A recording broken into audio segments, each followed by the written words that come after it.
You're watching The Morning Show from your local news leader.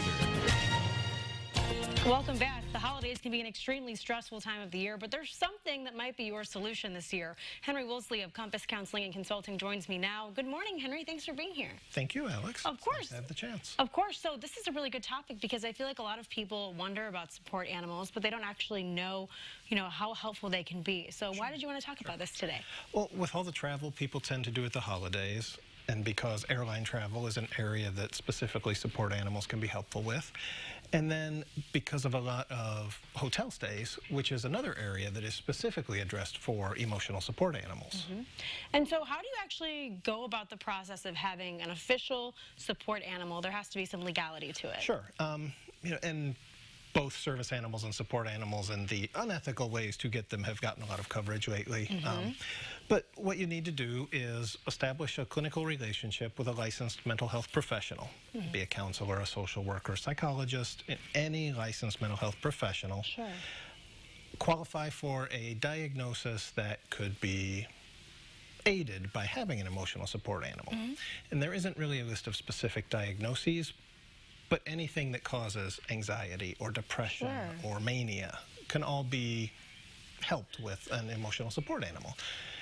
And then the mental health professional provides a letter explaining the need for the animal, and that's all that's required. There is no training necessary for an emotional support animal.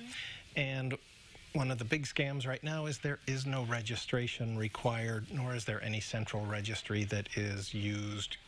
Oh, interesting. I didn't know that. So that's a current scam going on. Yeah, there's a lot of websites that will offer to register your emotional support animal. Wow. So don't do that if you see that.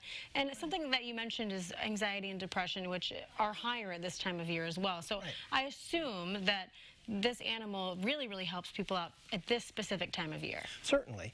And, a lot of the diagnoses it could qualify for are transient in nature. They can be seasonal, they can be situational. It doesn't have to be a lifelong diagnosis. Sure. And something I want to talk about now is what is the difference between a support animal and a service animal? Because sometimes people can think they're the same thing. Exactly. And there are significant differences. As I mentioned earlier, an emotional support animal does not required to have any amount of training. Sure. Service animals go through years of training and have very specific standards they have to meet. Sure. Emotional support animals and service animals both aren't required to be dressed in anything official, aren't required to be identified. Sure. In both cases, it makes things a lot easier. You can be asked to provide proof of an emotional support animal status, which is usually taken care of by having the letter from your mental health professional to show people. Sure. Service animals, it is very limited what questions can be asked about them. There's really two. You can be asked if they are a service animal. Sure. And what specific task they are trained to provide.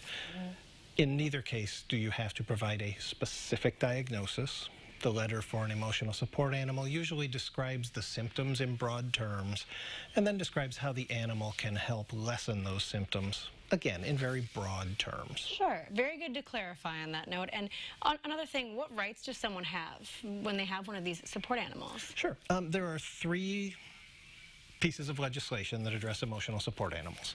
The Americans with Disabilities Act defines disability, including mental health disability, which is one of the requirements to qualify for an ESA. The Fair Housing Act, under the Housing and Urban Development Department, addresses residential treatment of an emotional support animal. Because they are identified as a reasonable accommodation under the ADA, they are not identified as pets. So landlords who are subject to the Fair Housing Act cannot charge a deposit for an ESA, they cannot charge additional fees. They are allowed, if the animal damages the home, to recover for those damages. Hotels are under the same restrictions as a landlord would be. So in both cases, you can freely have your ESA.